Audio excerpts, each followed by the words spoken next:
এই আমটা কি মনে করেন এখন যদি আপনার আশায় আপনার যদি সন্তানকে বলি যে খাওয়াবেন খাওয়াবেন আপনি?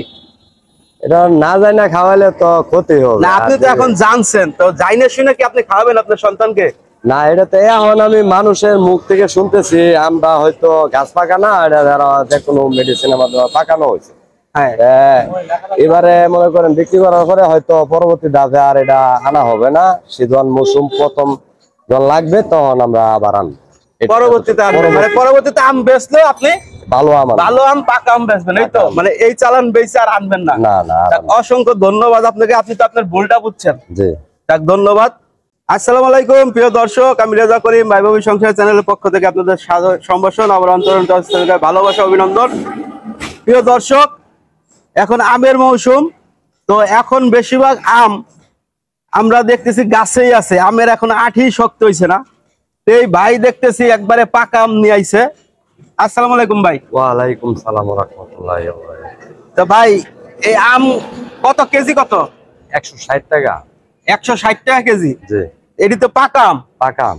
তো এখনো মনে করেন যে মানুষের সবার গাছে তো এখনো কাঁচা আমই রয়েছে, আপনি পাকা আম কই থেকে আনলেন? এটা মূলত আমার সাতক্ষীরার আম। ওরা আড়তদারে বাগান থেকে আম আনছে, একমাত্র ওরাই বলতে পারবে এটা কিভাবে ওরা গাছ পাকা আম না মেডিসিন যুক্ত আম, এটা ওরাই বলতে পারবে। মানে এটা হলো আপনার সাতক্ষীরার আম বলতেছেন আপনি? সাতক্ষীরার আম। আপনি আনছেন কোথা থেকে কিনে? আমি গাজীপুর বাইপাস থেকে আনছি।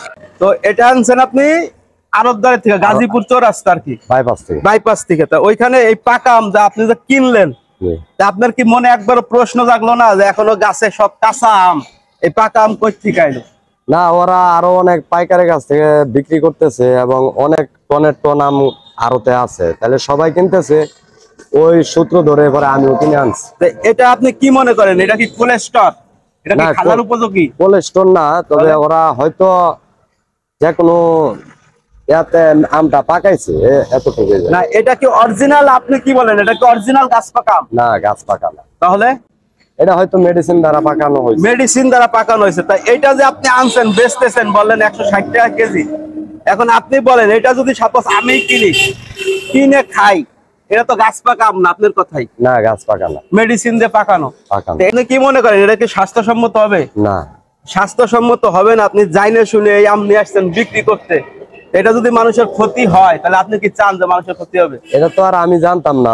মানুষে বলে মনে করেন এই আম তো এখনো পুরা সিজন না বা গাছ পাকা না। না, আপনি ব্যবসা করার জন্য আনছেন, ঠিক আছে, এটা ব্যবসা করতেছেন, আপনার ব্যবসা করে চলবে। তা বাজারে তো আরো কিছু আছে, আরো ফল আছে, তা যেটা মনে করেন যে মৌসুমী ফল, সিজনাল ফল, আরো কত কিছু আছে, তরমুজ আছে বর্তমান, আরো কাঁঠাল বের হয়েছে। তা এইগুলা থেকে আপনি জাইনে শুনে আমরাই নিয়ে আসলেন কেন?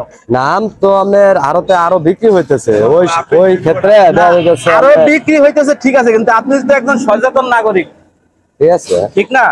তো এই আমটা কি মনে করেন এখন যদি আপনার বাসায় আপনার যদি সন্তানকে বলি যে খাওয়াবেন খাওয়াবেন আপনি? এটা না যায় না খাওয়ালে তো ক্ষতি হবে। না, আপনি তো এখন জানছেন, তো জাইনে শুনে কি আপনি খাওয়াবেন আপনার সন্তানকে? না, এটা তো এখন আমি মানুষের মুখ থেকে শুনতেছি আমরা হয়তো গাছ পাকানা এটা যারা যে কোনো মেডিসিনের মাধ্যমে পাকানো হয়েছে।